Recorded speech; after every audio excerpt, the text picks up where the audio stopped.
Hello बच्चों, this is OP Gupta, your math mentor on this beautiful channel of yours, Mathematica by OP Gupta. So in today's lecture of class 12th mathematics, we are going to discuss the solutions of PTS 18 from CBSE 21 sample paper book of class 12th mathematics. Right?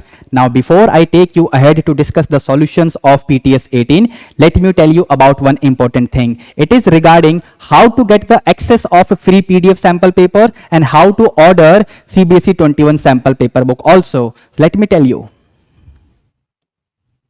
As you can see, to access the free PDF sample papers starting from PTS 21 to PTS 27, all you need to do is to scan the QR code given on this screen, right? एक बात और, अगर आप लोग हमारी CBSE 21 sample paper book को purchase करना चाहते हैं, which includes 20 sample papers apart from one official CBSE sample paper for 2025 board examination, then how you can do that? Well, you can refer to the description box of this video and get the access of Amazon or Flipkart link. Apart from that, what you can do? You can contact us through WhatsApp to get the book at discounted price. ठीक है बच्चों? So we are on mission, math mission. मुझे पूरी उम्मीद है कि आप लोगों ने इस चैनल को सब्सक्राइब तो कर ही लिया होगा. अगर नहीं किया है सब्सक्राइब तो फटाफट सब्सक्राइब करके बेल नोटिफिकेशन को भी प्रेस कर लेना ताकि हर इंपॉर्टेंट वीडियो की अपडेट आप लोगों को टाइम टू टाइम मिलती रहे.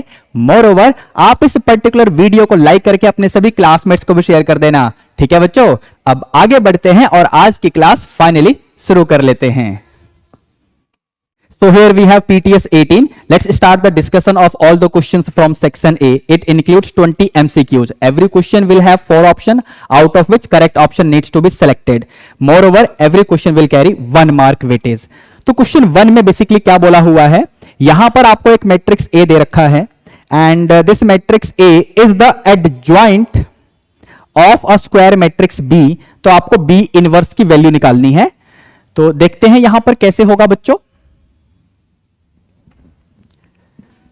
Basically matrix A is adjoint of square matrix B, यानी अगर मैं एडजॉइंट ऑफ B लिखूंगा तो ये मैट्रिक्स A है. ठीक है, और मैट्रिक्स A गिवन है बेसिकली आपके लिए. ठीक है, आपको निकालना है B इनवर्स. तो B इनवर्स कैसे मिलेगा? Adjoint of B upon determinant of B. समझ गए? एडजॉइंट ऑफ B का मतलब तो मैट्रिक्स A है अपॉन डिटर्मिनेंट ऑफ B, मतलब मेरे को मैट्रिक्स B का डिटर्मिनेंट निकालना है, बट मेरे पास मैट्रिक्स B है नहीं. ठीक है, अब सुनना ध्यान से, यहां पर हम कैसे करेंगे. Adjoint of B equal to matrix A है ना, तो इसका मतलब यह हुआ कि अगर मैं एडजॉइंट ऑफ B का डिटर्मिनेंट लूंगा तो ये डिटर्मिनेंट ऑफ A आएगा. ठीक है, वेट करिए, मैं एक्सप्लेन करूंगा कि डिटर्मिनेंट ऑफ B हमें कैसे मिलेगा इसकी वैल्यू निकालने से. ठीक है, फिलहाल मैट्रिक्स A आपके सामने है, इसका डिटर्मिनेंट लिख लेते हैं. तो इसका डिटर्मिनेंट यानी डिटर्मिनेंट ऑफ A. अब इसका डिटर्मिनेंट निकालने के लिए आप लोग रो 3 से एक्सपेंड करो. तो रो 3 से एक्सपेंड करोगे तो यहां पर 4 है ही, ये बनेगा 3 टू जा -6 और ये प्लस का 4. ठीक है, फिर आएगा -2 इंटू, यहां पर 3 1 जा 3 -4 2 जा 8, और फिर जो अगला एलिमेंट है वो 0 है, मतलब उसको लिखने की जरूरत नहीं है. तो यहां पर ये बनेगा ब्रैकेट में माइनस का 2 और ये 4 यानी माइनस का 8. यहां पर ये बनेगा आपका माइनस का 5 और ये -2 है यानी प्लस का 10. 10 में से 8 गए यानी 2. डिटर्मिनेंट ऑफ A आपके सामने है. ठीक है बच्चों, अब एक्चुअली हम यहां पर क्या करने वाले हैं, ध्यान से सुनना. एक ना प्रॉपर्टी होती है, एडजॉइंट ऑफ B का डिटर्मिनेंट जो है ना, इसे हम लिख सकते हैं डिटर्मिनेंट ऑफ B की पावर में ऑर्डर -1. तो यहां पर मैट्रिक्स B का ऑर्डर वही होगा जो मैट्रिक्स A का ऑर्डर है. तो मैट्रिक्स A का ऑर्डर है 3/3, मतलब ऑर्डर 3. तो डिटर्मिनेंट ऑफ B की पावर में 3 - 1 यानी स्क्वायर लगा दो. That is equal to determinant of A, और डिटर्मिनेंट ऑफ A तुमने अभी अभी निकाला है. समझ गए? So basically this is equal to 2. Okay, तो यहां से डिटर्मिनेंट ऑफ B क्या आएगा? +-√2. तो यहां से B इनवर्स क्या आएगा? A अपॉन +-√2, यानी ऐसे लिख दो, प्लस माइनस आगे लगा दो. तो B inverse is equal to +-1/√2 into matrix A is there in option D. Option D question 1 के लिए ठीक हो जाएगा. ठीक है बच्चों, आगे बढ़ेंगे, क्वेश्चन नंबर सेकंड की तरफ चलते हैं। Now we have question number 2 here. इसमें क्या बोला हुआ है, suppose P, Q and R are different matrices of the order 3/5, ये मैट्रिक्स P के लिए है, A/B ये मैट्रिक्स Q का ऑर्डर है, एंड C/D ये मैट्रिक्स R का ऑर्डर है रेस्पेक्टिवली।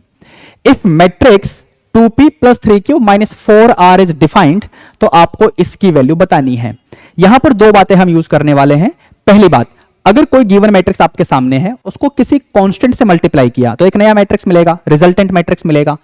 जो गिवन मैट्रिक्स का ऑर्डर था ना, वही रिजल्टेंट मैट्रिक्स का ऑर्डर रहेगा। मतलब किसी कांस्टेंट से किसी मैट्रिक्स को मल्टीप्लाई करने के बाद उसके ऑर्डर पे कोई फर्क नहीं पड़ता है, कोई चेंज नहीं होता है। तो जो मैट्रिक्स P का ऑर्डर है वही 2P का ऑर्डर होगा, जो मैट्रिक्स Q का ऑर्डर है वही 3Q वाली मैट्रिक्स का ऑर्डर होगा, जो मैट्रिक्स R का ऑर्डर है वही 4R वाली मैट्रिक्स का ऑर्डर होगा। ये पहली बात थी। दूसरी बात, मतलब दूसरा कंसेप्ट यहां पर क्या लगने वाला है, अगर हम मैट्रिसेस को ऐड कर रहे हैं या उनका डिफरेंस ले रहे हैं, मतलब दो मैट्रिक्स को ऐड कर रहे हो या उनका डिफरेंस ले रहे हो, तो दोनों मैट्रिक्स का ऑर्डर पक्का सेम होना चाहिए। समझ गए? तो बेसिकली यहां पर 2P + 3Q - 4R, अगर इसको डिफाइंड होना है तो यहां पर P, Q, R इन तीनों मैट्रिसेस का ऑर्डर सेम होना ही पड़ेगा। कहने का मतलब यह हुआ कि A/B या C/D ये सब ऑर्डर 3/5 ही होंगे। समझे? तो यहां से अगर आप कंपैरिजन करेंगे तो आपको A की वैल्यू, B की वैल्यू, ऐसे ही C की वैल्यू और D की वैल्यू इजीली मिल जाएगी। समझ गए?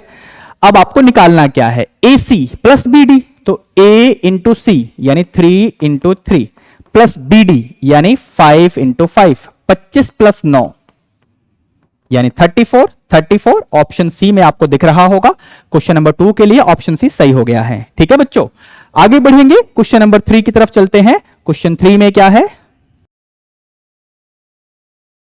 तो now we have question number 3 here for all of you. इसमें क्या बोला हुआ है बच्चों, the area of a triangle ABC where vector AB and vector AC are given is given by, basically direct फॉर्मूले का एप्लीकेशन होने वाला है। Area of a triangle ABC is half magnitude of AB cross AC। तो यहां पर सबसे main बात यह है कि हम AB क्रॉस AC निकालें।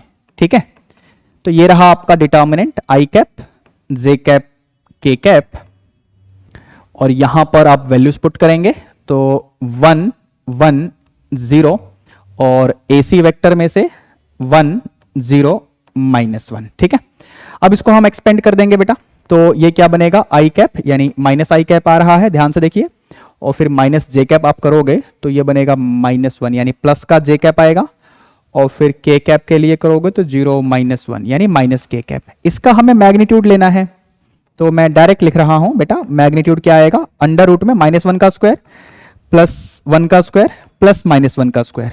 समझे? अंडर रूट में I कैप के कोफिशिएंट का स्क्वायर प्लस J कैप के कोफिशिएंट का स्क्वायर प्लस K कैप के कोफिशिएंट का स्क्वायर, मतलब ये √3 आएगा। ठीक है, अब इस वैल्यू को हम यहां पुट करेंगे और ये 1/2 तो लगा ही हुआ है, मतलब √3/2। एरिया है तो स्क्वायर यूनिट्स या यूनिट्स स्क्वायर में डिक्लेयर करना होता है। सो √3/2 यूनिट्स, ऑप्शन ए तो गलत, √3/2 स्क्वायर यूनिट ये बिल्कुल ठीक है, यानी ऑप्शन बी सही हो जाएगा क्वेश्चन नंबर 3 के लिए। सही है बच्चों, आगे बढ़ेंगे, अगला क्वेश्चन देखते हैं, क्वेश्चन नंबर 4। क्वेश्चन नंबर 4 में क्या है, क्वेश्चन नंबर 4 में आपसे बोला हुआ है vector equation of x axis.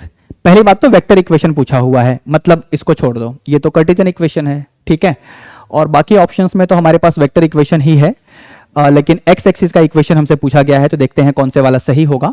X axis के लिए एक पॉइंट है 0,0,0, मतलब और भी पॉइंट होंगे एक्स एक्सिस के ऊपर, लेकिन ये पॉइंट भी एक्स एक्सिस के ऊपर ही होता है। मतलब मैं बात कर रहा हूं ओरिजिन की, which is represented by null vector also, no problem in that. ठीक है, तो हम इसका इस्तेमाल करने वाले हैं, इसका इस्तेमाल करने वाले हैं। ठीक है, अब वेक्टर ए का मतलब तो ये हो गया। ठीक है, लैम्डा टाइम्स बी। अब मुझे क्या करना है, एक्स एक्सिस के लिए डायरेक्शन कोसाइंस लिखने हैं, या डायरेक्शन रेशो कह दो, है ना। So the direction ratios of x axis will be 1 0 0। समझे? तो यहां से वेक्टर बी क्या बन जाएगा, ओनली आई कैप। तो कहने का मतलब यहां पर बी की जगह आप लिखेंगे आई कैप।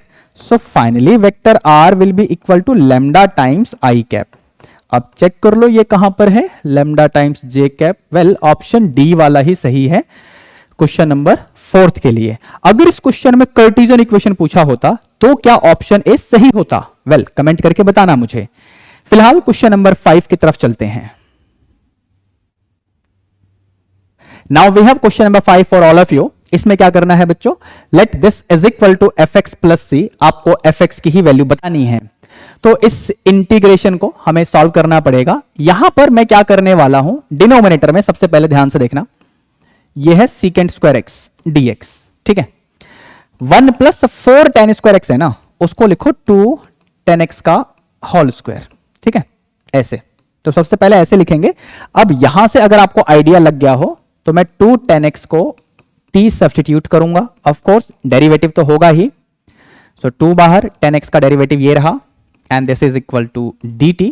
यहां से सीकेंट स्क्वायर एक्स की वैल्यू क्या आ जाएगी बच्चों, this will be dt over 2, ठीक है। यहां पहुंचो, सो दिस इज 1/2, ऊपर वाला dt अपॉन 2 तो हो ही चुका है ऊपर वाला, नीचे 1 प्लस ये हो जाएगा t स्क्वायर, समझे। तो ये 1/2 tan इनवर्स t प्लस में c, that is constant of integration. So ये 1/2 tan इनवर्स, अब t क्या था बच्चों, so it was 2 10x plus में c। This we are going to compare with fx plus c। तो fx की value क्या आ गई, half tan inverse 2 10x, half tan inverse 2 10x, ये रहा। यानी ऑप्शन डी सही हो जाएगा क्वेश्चन नंबर 5 के लिए, ठीक है बच्चों। आगे बढ़ेंगे, अगला क्वेश्चन देखते हैं, यानी क्वेश्चन नंबर 6।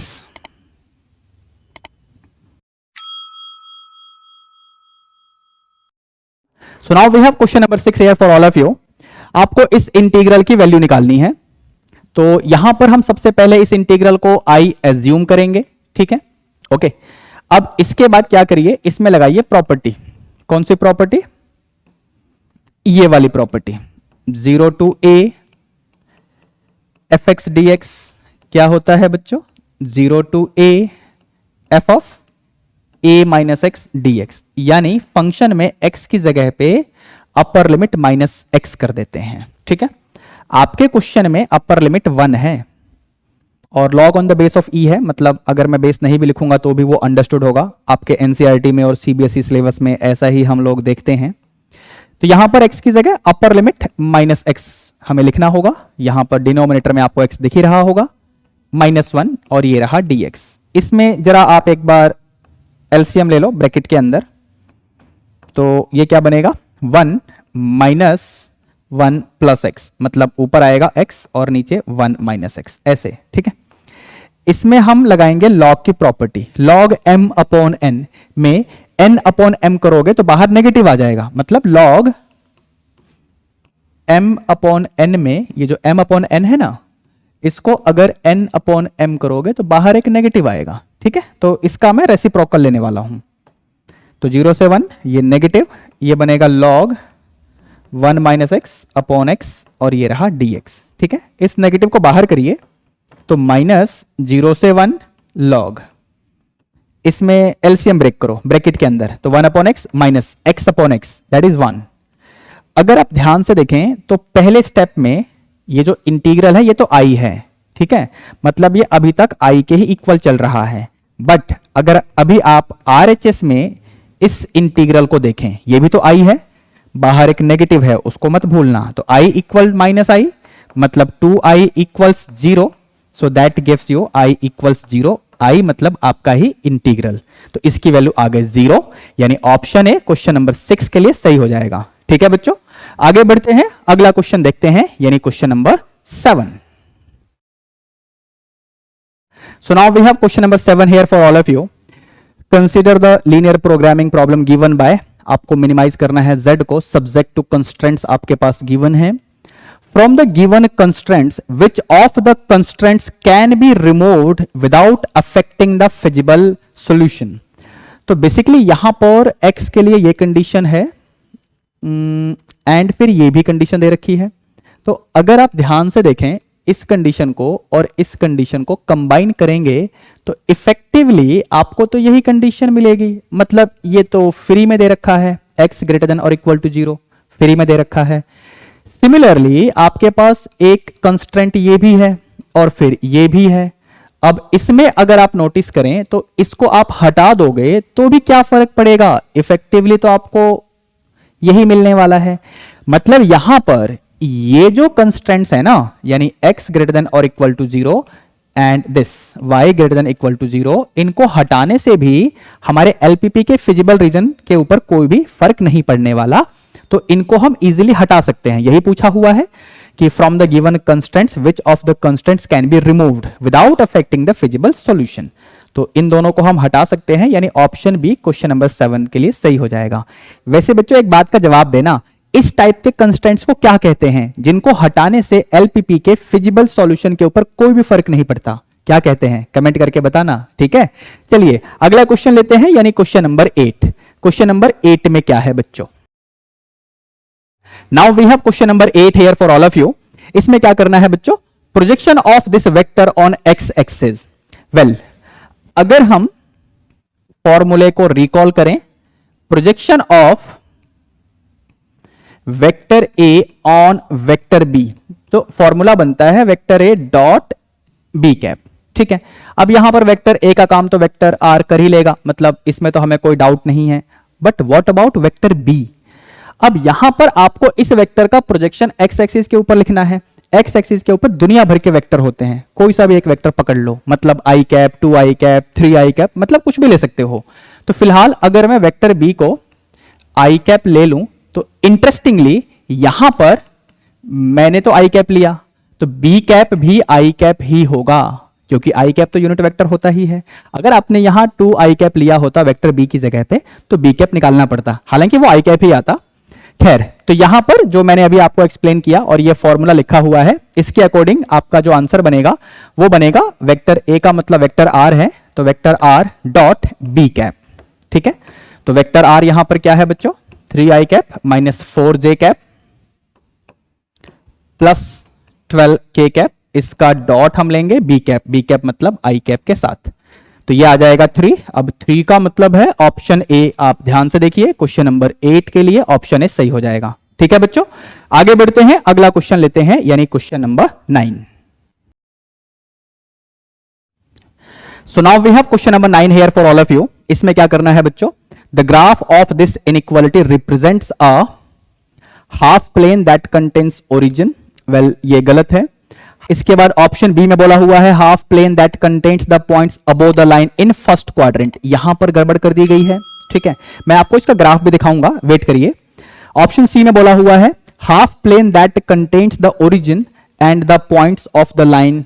वेल, ये तो गलत ही है, क्योंकि ओरिजिन अगर इसमें डालोगे ना 0,0 आपकी इनइक्वालिटी में, तो आपको कंडीशन ऐसा मिलेगा। अब ये फॉल्स कंडीशन है, समझे, इसलिए तो ऑप्शन ए को भी मैंने रिजेक्ट किया था, ले देकर ऑप्शन डी ही बच गया, यानी क्वेश्चन नंबर 9 के लिए ऑप्शन डी सही हो जाएगा।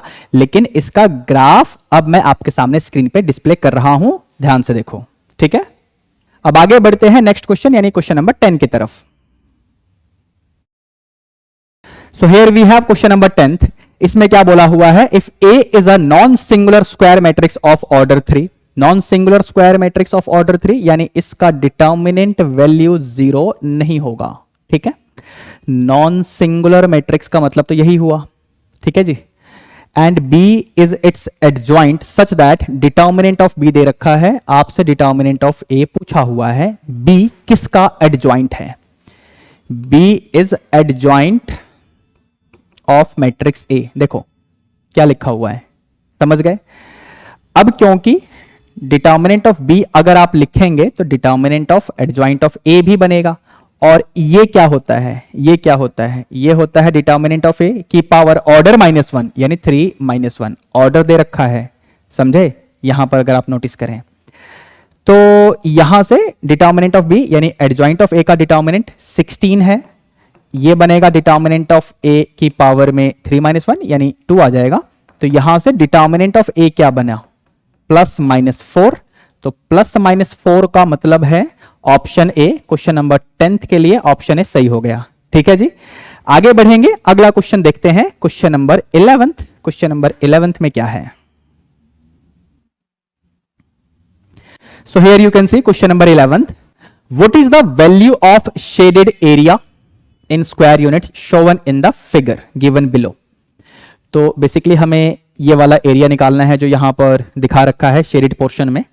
तो इसके लिए हम लोग क्या करेंगे, जो रिक्वायर्ड एरिया हम लेंगे, तो बिटवीन द लिमिट 0 to 4, मतलब y का लिमिट लेने वाला हूं मैं, ठीक है।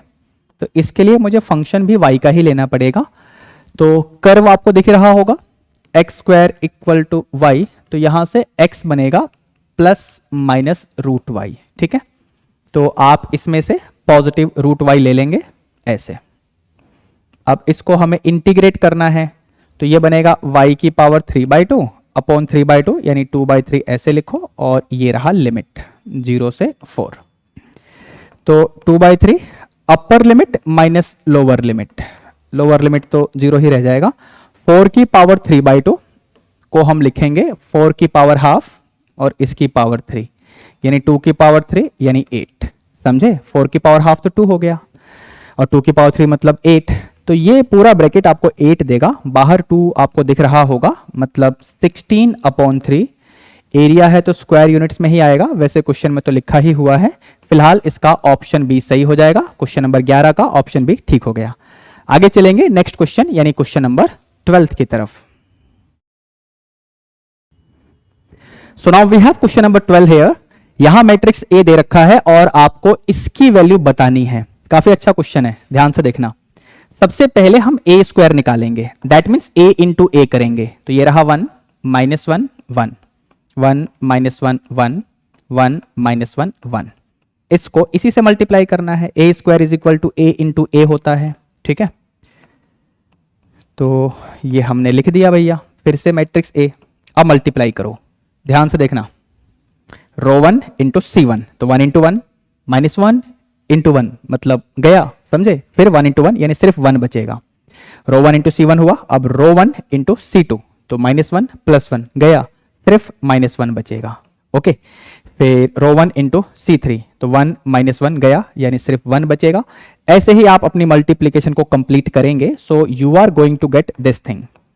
एक्चुअली यहां पर क्या होगा, आपको सिर्फ मैट्रिक्स ए ही मिलेगा अगर आप ए स्क्वायर निकालेंगे तो। अब क्योंकि आपने ए स्क्वायर तो निकाल ही लिया है, तो ए क्यूब भी निकल जाएगा। कैसे? ए स्क्वायर इंटू ए मतलब ए इंटू ए मतलब ए स्क्वायर मतलब अगेन ए, समझ आया। ऐसे ही ए की पावर 4 लिखोगे तो ए क्यूब इंटू ए कर दो, ए क्यूब का मतलब ए इंटू ए यानी ए स्क्वायर यानी फिर से a. I hope you are getting me. A की पावर 5 का मतलब क्या है, ए की power 4 into a, that means a into a यानी again a. Are you getting me? ठीक है, चलिए यहां पर देखते हैं क्या होगा। Now this is equal to, okay, so a की पावर 5 की जगह ए की पावर 4 की जगह ए की पावर 3 की जगह भी ए एंड ए स्क्वायर की जगह भी ए। तो यहां पर a माइनस ए गया और ये भी गया, मतलब फाइनली आपको नल मैट्रिक्स यहां पर मिल जाएगा। यानी ऑप्शन डी को चेक करिए, क्वेश्चन नंबर 12 का ऑप्शन डी सही हो जाएगा। ठीक है बच्चों, let's move ahead to discuss the solution of question number 13। So now we have question number 13 here for all of you. यहां पर आपको एक डिटर्मिनेंट दे रखा है और इसकी वैल्यू क्या होगी आपको यही बताना है। तो एक काम करते हैं ना, यहां पर एक्सपेंड करो रो 3 से। क्यों रो 3 से? क्यों रो 1 से? क्यों नहीं? क्योंकि रो 3 में मैक्सिमम नंबर ऑफ जीरोज हैं। ध्यान से देखो, आसानी से काम हो जाएगा।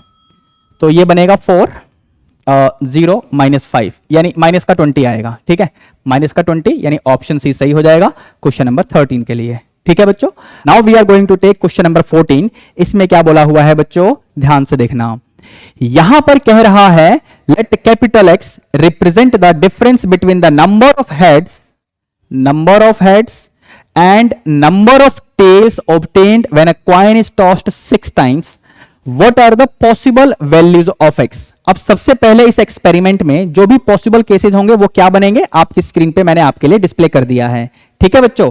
अब यहां से हमें कैपिटल एक्स के बारे में बात करनी है, कैपिटल एक्स की पॉसिबल वैल्यूज लेनी है, मतलब difference between number of heads and number of tails ये पता करना है। तो सबसे पहले केस में 6 माइनस 0 यानी 6, अगले केस में 5 माइनस 1 यानी 4, फिर 4 माइनस 2 थर्ड केस यानी 2, फिर अगला केस 3 माइनस 3 यानी 0।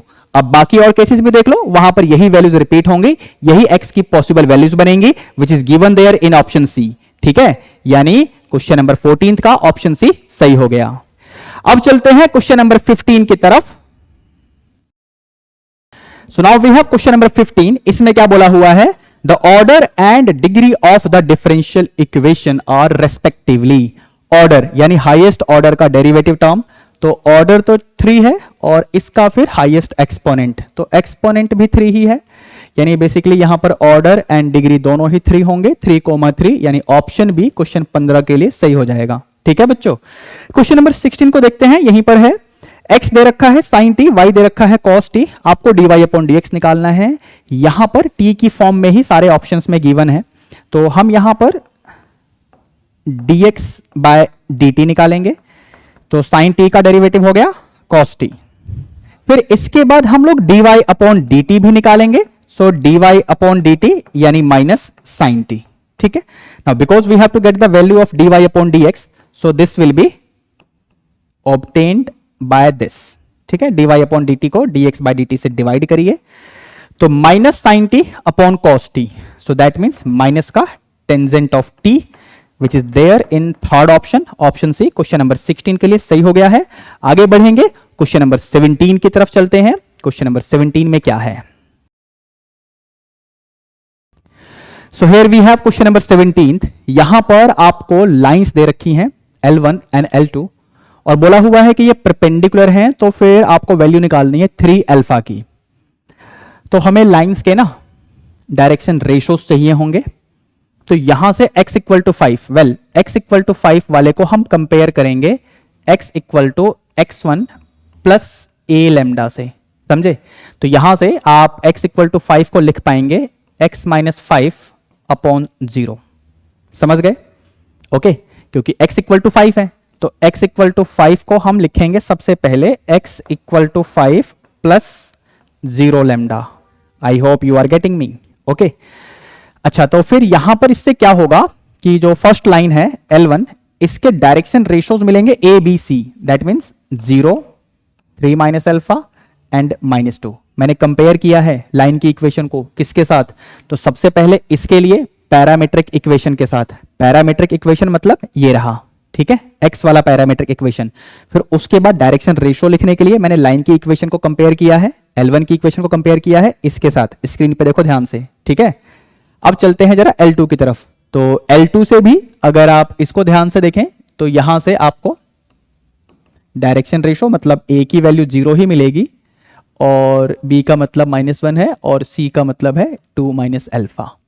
अब क्योंकि दोनों लाइंस तो परपेंडिकुलर हैं, तो परपेंडिकुलर लाइंस की कंडीशन क्या होती है, A1 A2 plus B1 B2 plus C1 C2 that is equal to 0। तो चलिए काम शुरू करते हैं। 0 इंटू 0 मतलब 0 हो जाएगा, प्लस दिस इंटू दिस। सो मैं इसको अल्फा माइनस 3 लिख देता हूं डायरेक्टली, है ना। फिर 2 माइनस अल्फा को -2 से करोगे तो ये बन जाएगा आपका -4 प्लस का 2 अल्फा, ना that is equal to 0।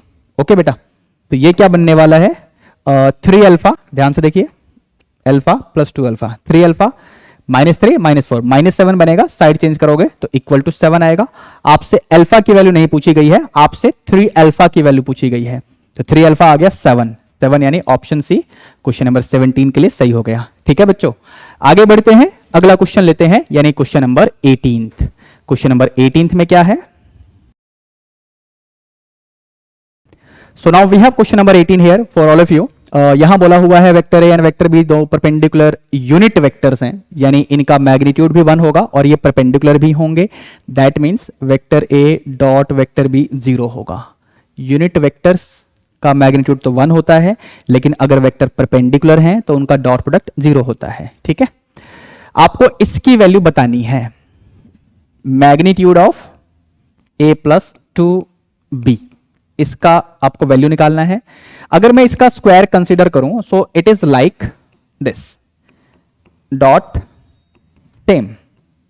Okay, आप डिस्ट्रीब्यूट करो ए डॉट ए, मतलब डॉट प्रोडक्ट को डिस्ट्रीब्यूट करने जा रहा हूं, ए डॉट ए तो ऐसे बनेगा, फिर twice A dot B, then twice B dot A, तो उसको मैं ट्वाइस ए डॉट बी ही लिखूंगा क्योंकि डॉट प्रोडक्ट कॉम्यूटेटिव होता है, ए डॉट बी लिखो या बी डॉट ए लिखो, एक ही बात है बेटा, ठीक है। फिर इसके बाद 4 टाइम्स मॉड बी का square, magnitude of vector B का स्क्वायर, यूनिट वेक्टर वाली कंडीशन, मतलब मैग्नीट्यूड की वैल्यू 1, तो ये तो 1 का स्क्वायर यानी 1 ही रह जाएगा। इन दोनों को कंबाइन करोगे तो 4 times A dot B, okay, और ये 4 इंटू 1 का स्क्वायर, ठीक है ना। तो 1 plus 4 into 0 plus 4, so that means it is giving us 5। अब 5 का मीनिंग ये हुआ कि ऑप्शन बी, लेकिन ध्यान से सुनना, अभी आप किसकी वैल्यू निकाल रहे हो, you are getting the value of this, यहां पर लगा है स्क्वायर, समझे, आपको इसका वैल्यू निकालना है, मतलब स्क्वायर को हटाइए तो 5 का रूट आ जाएगा, कहने का मतलब रूट 5 आएगा, समझे। रूट 5 किसका वैल्यू, इसका वैल्यू। प्लस माइनस रूट 5 क्यों नहीं लिखा, प्लस माइनस रूट 5 क्यों नहीं लिखा, यानी ऑप्शन ए को मैं ठीक क्यों नहीं कर रहा, फिलहाल तो यहां पर ऑप्शन सी सही हो जाएगा क्वेश्चन नंबर 18 के लिए, ठीक है बच्चों। Now we are going to take the questions based on assertion and reason type of question, that is question number 19 and question number 20। चलिए आगे बढ़ते हैं जरा।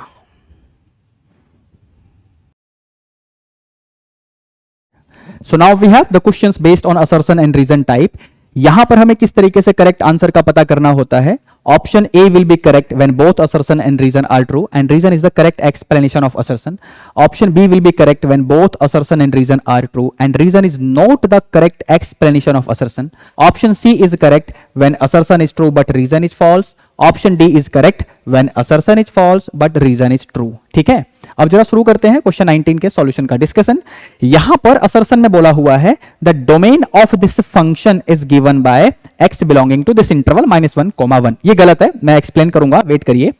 रीजन को देखते हैं, इसमें क्या बोला हुआ है, fx is equal to cos inverse of x is defined when x belongs to this interval. ये बिल्कुल ठीक है, ये बिल्कुल ठीक है, और इसी का इस्तेमाल करके हम अभी असर्शन को भी एक्सप्लेन करने वाले हैं और पता करने वाले हैं कि वो गलत क्यों है। देखो cos इनवर्स x डिफाइन है तो x इस इंटरवल में है, तो फिर cos इनवर्स x/2 डिफाइंड होगा तभी जब x/2 यानी cos इनवर्स फंक्शन का जो इनपुट है ये इस इंटरवल में हो।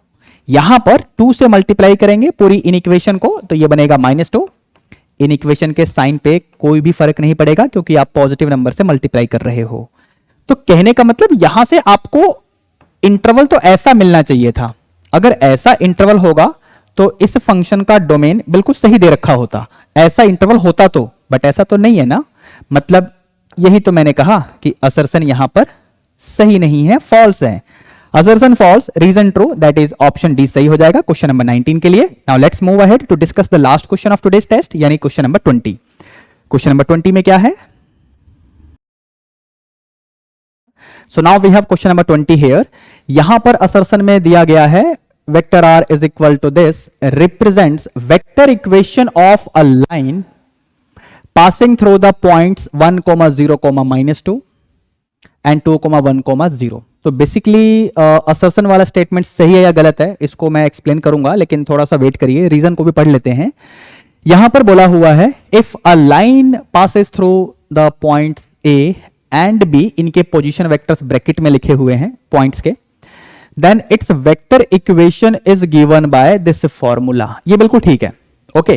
तो दैट मींस रीजन तो सही है, रीजन ट्रू है, और इसी का इस्तेमाल करके हम असर्शन को भी एक्सप्लेन कर सकते हैं। ये जो पहला पॉइंट है ना, अगर इसको पॉइंट ए से कंपेयर कर लो तो वेक्टर ए की वैल्यू आ जाएगी i cap plus 0j cap, मत लिखो -2k कैप। ऐसे ही वेक्टर बी आ जाएगा आपका, इसके लिए 2i cap plus 1j cap. ठीक है, अब इस फॉर्मूले का यूज करिए तो वेक्टर आर क्या बनेगा, vector r is equal to vector a, that is i cap minus 2k cap plus lambda times b minus a, यानी vector b minus vector a. तो ये क्या बनेगा i कैप, ठीक है, और plus j cap plus 2k cap. अब जो मैंने अभी निकाला ना वेक्टर इक्वेशन ऑफ लाइन, इन दोनों पॉइंट से पास होने वाला, तो वो बेसिकली आपके असर्शन में भी दे रखा है। दैट मीन्स यहां पर असर्शन भी ट्रू है। तो इसका मतलब क्या हुआ, both assertion and reason are true and reason is the correct explanation of assertion also, यानी यहां पर ऑप्शन ए सही होगा। ठीक है, now before I wind up the lecture, एक बात का जवाब देना, यहां पर ये जो लिखा हुआ है r is equal to vector a plus lambda times b minus a, क्या इसको हम ऐसे भी कर सकते हैं, r is equal to vector b plus lambda times b minus a. अगर हमें इक्वेशन ऑफ लाइन लिखना हो passing through the points a and b, तो क्या उसको ऐसे भी लिख सकते हैं? ऐसा तो क्वेश्चन में बोला हुआ है, ये मैं आपसे पूछ रहा हूं, आप मुझे कमेंट करके जवाब देना। ठीक है, एक बात और भी है, यहां पर ये जो b माइनस ए है, इसकी जगह vector a minus vector b भी कर सकते हैं क्या? वेल, रेस्पॉन्स करना मुझे कमेंट करके। ठीक है बच्चों, now we are left with the solutions of the questions from section B, C, D and E. These are subjective type of questions. To access the solution of these questions, you need to refer the description box of this video where you will find the link of our official website. उस link पर click करते ही आपको एक नया page open होके मिलेगा जहां से आप लोग PTS 16 to 20 के सब्जेक्टिव क्वेश्चंस के लिंक को एक्सेस कर सकते हैं। ठीक है बच्चों, so we are on mission, math mission. I hope आप लोगों को पूरा लेक्चर अच्छे से समझ में आ गया होगा। तो देर किस बात की, फटाफट इस वीडियो को लाइक करके अपने सभी क्लासमेट्स को भी शेयर कर दो और इस चैनल को भी सब्सक्राइब कर लेना, ताकि हर इंपॉर्टेंट वीडियो की अपडेट आप लोगों को टाइम टू टाइम मिलती रहे। ठीक है बच्चों, चलिए मिलते हैं नेक्स्ट लेक्चर में। Till then be good, take care, all the best, bye bye.